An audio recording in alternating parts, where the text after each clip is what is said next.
Hello, and welcome back to Ryan Stacy's Silver Screams. Back in June, when our first season concluded, I promised a new theme for our next run, so I must apologize, because we won't be covering costuming or Bram Stoker's Dracula, because this episode is a special surprise episode.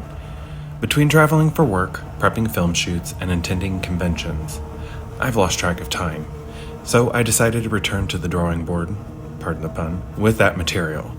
Costuming is one of my favorite portions of the film and theater process, so I really want to make sure that the stories I deliver to you, dear listener, are as detailed as the sketches those creations were based on. December 20th marks the 25th anniversary of the release of Scream. I felt like we should celebrate together with some more stories and tidbits from this incredible horror classic. Truthfully, I'd intended on doing a 5-episode run that focused on each installment of this beloved horror franchise, beginning with the original. And perhaps over time I'll get to those. Podcasting is quite an endeavor, one perhaps I took for granted when starting this show.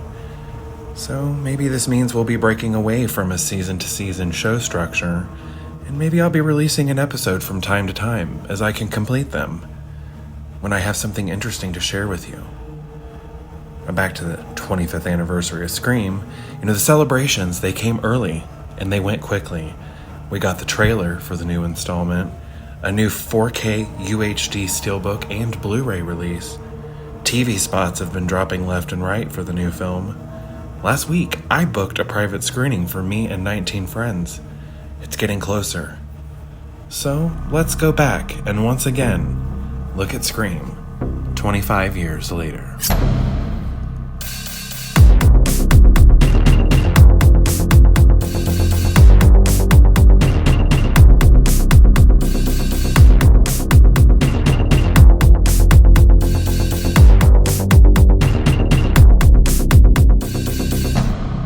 Sydney. These words are synonymous with Scream fans. Hell, you may not even have to be a fan or have seen the movie to recognize the phrase.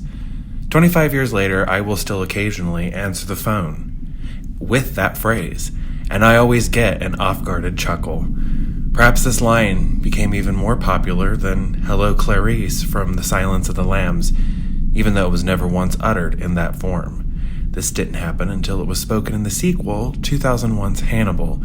We hear these words and we get chills. The TV spots for Scream 2 heavily used the scene where Sidney speaks to the real Ghostface for the first time. I was so scared during those SNL commercial breaks when I saw them because that's what time they aired. I wanted to start here because I think it's an interesting phenomenon, with something so simple as one of its trademark lines. Scream became the decision maker. It was the zeitgeist of the late 90s. I discussed last season in episode 3, Scream's trendiness, so if you've not heard that episode, go back and check it out now, and then come back and revisit this one. So let's travel to the end of the 1900s, when we had the Silver Fox that was Bill Clinton as our president. Everyone was preparing for the Summer Olympics in Atlanta. And the production of Scream was still working under its original title, Scary Movie. What defines anything, even a motion picture, as an instant classic? Well, according to Urban Dictionary, an instant classic refers to something being extravagantly awesome. That definition could be applied to just the opening moments of Scream alone. Let's begin with the first 5 days of production and another wonderful quote from writer Kevin Williamson. It comes from his tribute he gave to The Hollywood Reporter when Wes Craven passed away in 2015. Let's go with Mr. Williamson back to April 1996, and we're on the set of Miramax's Scary Movie. It was raining and freezing, and we were huddled in a video village outside a remote house in Northern California, while Drew Barrymore was answering a phone inside. And he pulled me aside and he explained, first ring, everything's in its proper place. But with the second ring, it's time to give the audience their first moment of dread, with a slight shift in perspective. they shouldn't notice it. It needs to be subconscious at this point. So here is the director of the movie, in the middle of his stressful, busy first day, giving this novice kid from Goose Creek a master class in building tension. From the first shot of Casey Becker, played by Drew Barrymore, absent-mindedly answering her telephone, we know we are in store for something special. I know I hadn't seen anything like this scene before, and my experience with horror at this time was quite limited. I was only 11. By now, every diehard fan of the series knows this tidbit, but it's one worth sharing. Imagine someone else in this scene. Whom, you may ask? Well, anyone else in 1996 Hollywood. You see, it was not originally intended for the beloved baby Barrymore to be Casey Becker. She had signed to play Sidney Prescott, the project's protagonist. Before a scheduling conflict presented itself to the production, Drew Barrymore had intended to lead Scary Movie. She loved the script, finding it terrifying, and knew she had to be a part of it. Anyone who had read this script knew that it was something special, unlike anything being kicked around the horror sphere at the time. Especially after the studio, Miramax Films, who was releasing the film via its Dimension Films label, had secured horror master Wes Craven to direct. In the episode where we discussed Scream last, writer Kevin Williamson's script had created a bidding war at its first weekend at market, with many powerhouse studios losing out on the rights to produce to the Weinstein brothers. Yeah, those Weinstein brothers. However, with that new scheduling conflict Barrymore had, she would now only have time to play Casey Becker in the film's harrowing opening, an idea that largely Barrymore is given credit for having. She knew that by killing her off in the opener, it would leave viewers feeling isolated and unsafe because they wouldn't be expecting it. And if Drew Barrymore is dead in the first few minutes, then hell, nobody is safe in this one. That uncertainty would definitely pay off, and a new trope would be also created for the franchise that followed. So with their two big hitters, Barrymore and Craven, signed, it was time for the hunt to begin for more warm bodies. Gale Weathers. How I love thee. A true icon, and as her cameraman Kenny mutters to her back, a bitch goddess. Playing bitchy roles can be tough. If you play too many, you'll get typecast, which is probably why casting first wanted the always dry and sardonic Janeane Garofalo. In the mid-90s, Garofalo was what I remember to be as one of the it people of Hollywood. She would be another great get for the film, as she was literally everywhere. Television shows, movies like Reality Bites, stand-up tapings, chat shows, literally everywhere, and her razor-sharp cynicism would no doubt make her the best fit for the part. On paper, anyway. The way legend tells it, calls were made to Garofalo's people, but nothing came to fruition. In 1995-96, when Scary Movie was in production, Courtney Cox's star was hot. The sitcom she co-starred in, Friends, had just become the top-rated show on TV and was partway through its third season. Cox wanted to do another movie, and I'd venture to guess one that wasn't a comedy, as she had just appeared in 1994's Ace Ventura: Pet Detective. She'd gotten hold of the Scary Movie script and just knew that this was the one to do.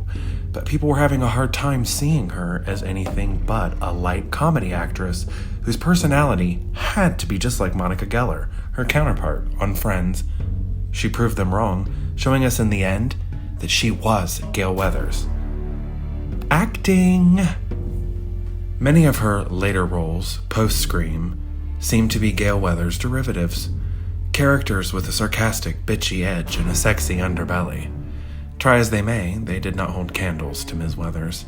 She is now a legacy character of the franchise, having survived all the way through Scream 4. Fingers crossed and praying to the horror movie gods that she is spared in the new film. And I'm sorry if you don't agree, but think about it.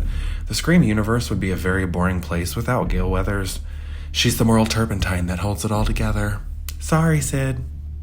Oh yes. How could we forget our introduction to lovable, fucked up Sidney Prescott, everybody's favorite little victim.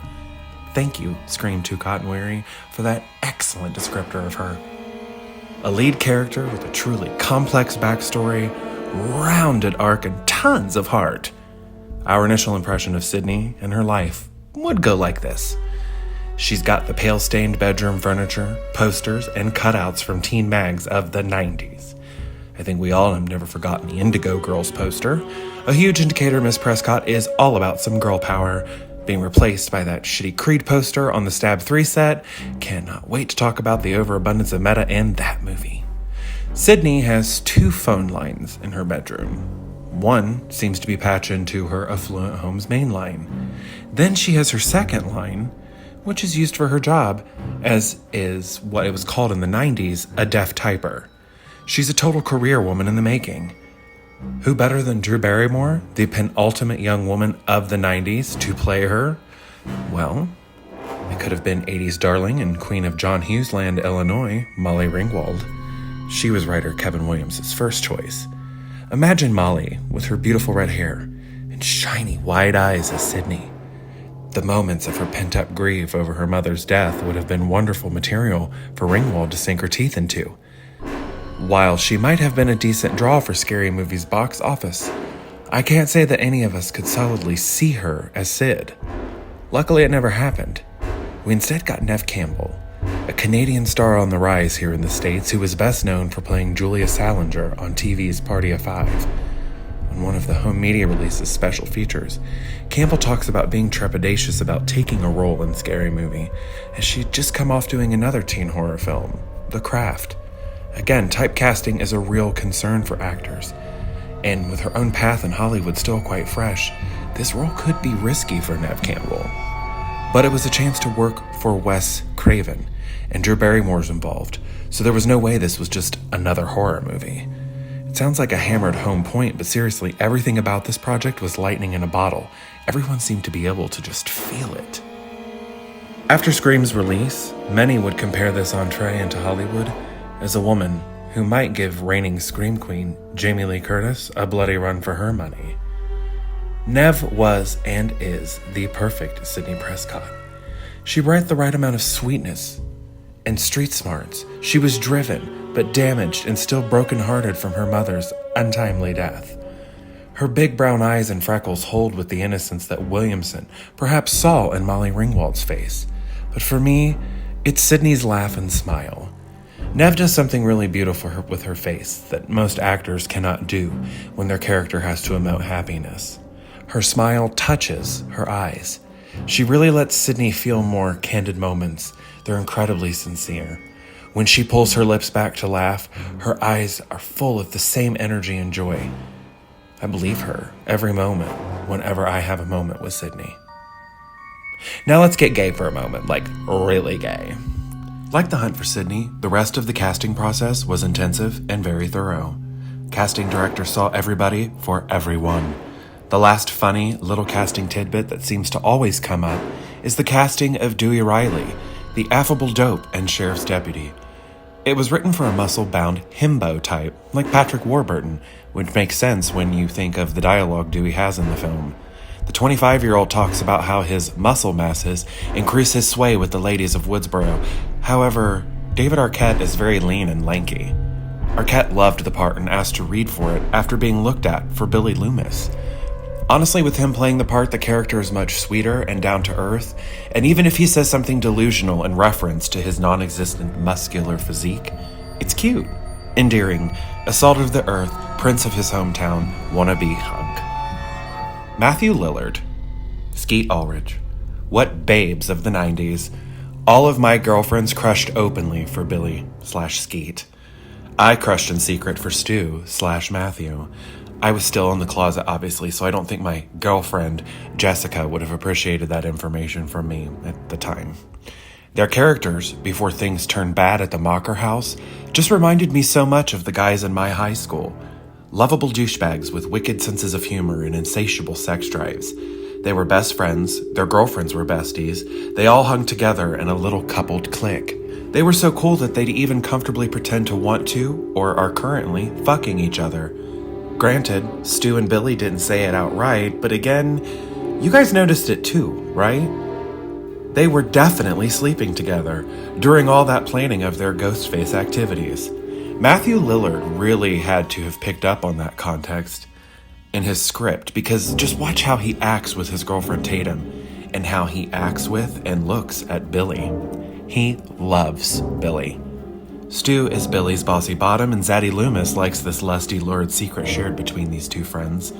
As young people, we often find ourselves right there alongside Stu Macher. Queer males are often the first sexual partner for our male friends, sometimes even their first loves. We carry the secrets, bear all the shame, and do it willingly for them. Only Stu chose to add murder into that mix of secrets to shoulder. San Francisco-based actress Lynn Mccree was chosen to be Maureen Prescott, Sydney's mother, who is the technical initial murder that kicked all of this off 1 year prior to the film's opening. Her murder, as of this podcast's airing, has never fully depicted on screen. All we know of her in Scream is that she was a wife and mother and town slut. We see her pictured with her daughter. Her younger lover, 25-year-old Cotton Weary, was determined to be the culprit, although he continued to maintain his innocence from behind bars and inside the pages of Gail Weathers' upcoming tell-all book, coming soon to a bookshelf near the characters. That was Lynn's role in Scary Movie, posing for some photos with the lead actress as her mother. Little did she know she would become a horror icon in her own right, as everyone knows Lynn's Maureen Prescott. As I briefly detailed last season, the original setting of Scary Movie was the same one as most of Kevin Williamson's stories. Greensboro, North Carolina. Hey, write what you know, am I right? However, the production was going to get a nice tax credit if they kept the production within the state of California, so they moved upstate, away from Los Angeles, in favor of what is known as wine country. Santa Rosa is a quaint, idyllic town just north of San Francisco in Sonoma County. The town had the right grocery store, the perfect square with the fountain. Even the surrounding streets and countryside had the perfect homes.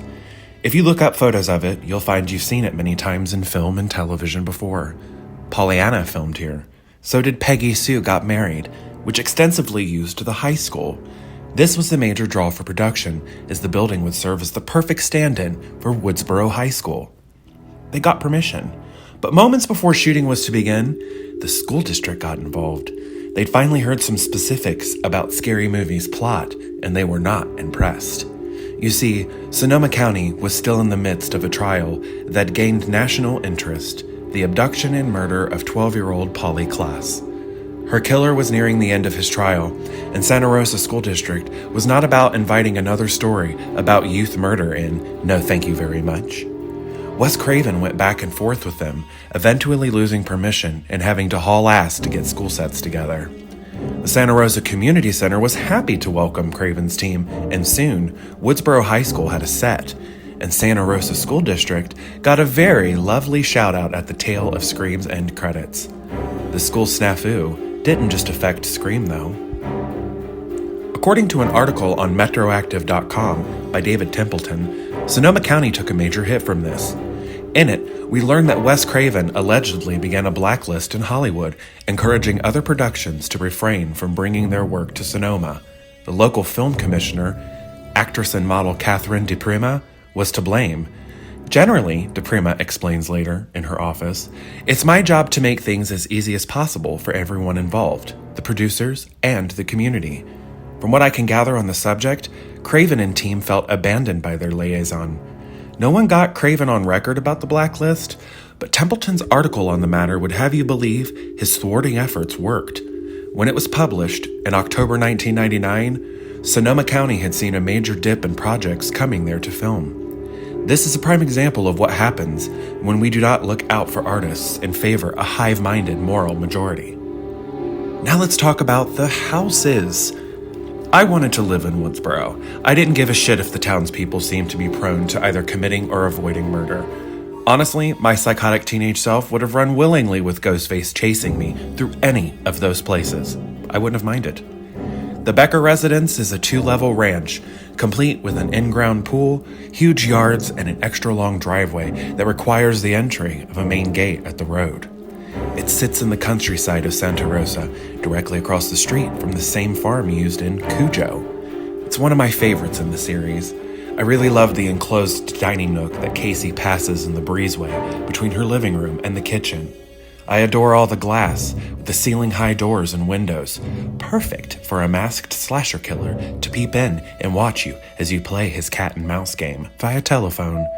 This house isn't very far from another one used in the series. The Prescott home is massive and just screams 90s upper middle class. Everything is wallpapered and complemented with the odd semi-rustic touches, like the old telephone box on the wall. I would just like to say that my mom had one of these in our home growing up. I don't know whatever happened to it, but I thought it was the coolest thing. We also had an old rotary phone that belonged to a great-grandparent. Not only did I identify with some of Sydney's teen angst, but I also loved that I wasn't the only kid in the 90s. It was one of these things on the wall. No, our phone box didn't work. I do believe it was a little cabinet of sorts by the time we had it. I'm not sure. I'll have to ask Mom. We don't see much of Dewey and Tatum Riley's family home. Just the cozy kitchen during breakfast. Note the actress playing Mrs. Riley is also Billy's mom from Gremlins. We see the front porch and the upper landing outside Tatum's cramped bedroom. It was common in movies and TV to see a girl's room with a couple of twin beds in it, either in bunk form, maybe even a trundle, or like Tatum, a setup akin to a 1950s marital suite. Maybe I, as a Scream fan, put too much time and thought into it, but for 25 years I've wondered why her room looks that way. It is almost like that second bed that Sydney looks so at home in is actually hers. So I proffer this. That bed was probably installed because over the last year, Sydney has basically lived with the Rileys while her father is always away on business, and they're not talking about Maureen's death. It would make sense that if she's there so often, Tatum's mom and dad would have installed a second bed for their honorary daughter. I am most certainly not the first person to draw this conclusion. Perhaps it's nothing. Or perhaps it's another simple but amazing touch to the fantastic work by production designer Bruce Allen Miller. Work that he'd recreate to a T in Scream 3 for those fabulous Stab 3 Return to Woodsboro sets. So now we come to my favorite location in the movie. The house on 261 Turner Lane, home of Stuart Mocker and his family. You know which house I mean. It's like the Scream house. Were any of you, dear listeners, fortunate enough to visit for the anniversary screening or the recent Airbnb stays with David Arquette? On the original film's commentary track, recorded during the production of one of these sequels, Wes Craven had this to say about the location. The home was built by an older couple just as it was completed. They both died within a month of each other. It was completely abandoned and now owned by their children, who didn't quite know what to do with the place. We convinced them that it would be a great place to shoot our movie. Built on over 290 acres of farmland, the property boasted a sprawling and isolated party location. The art direction in this house is on point.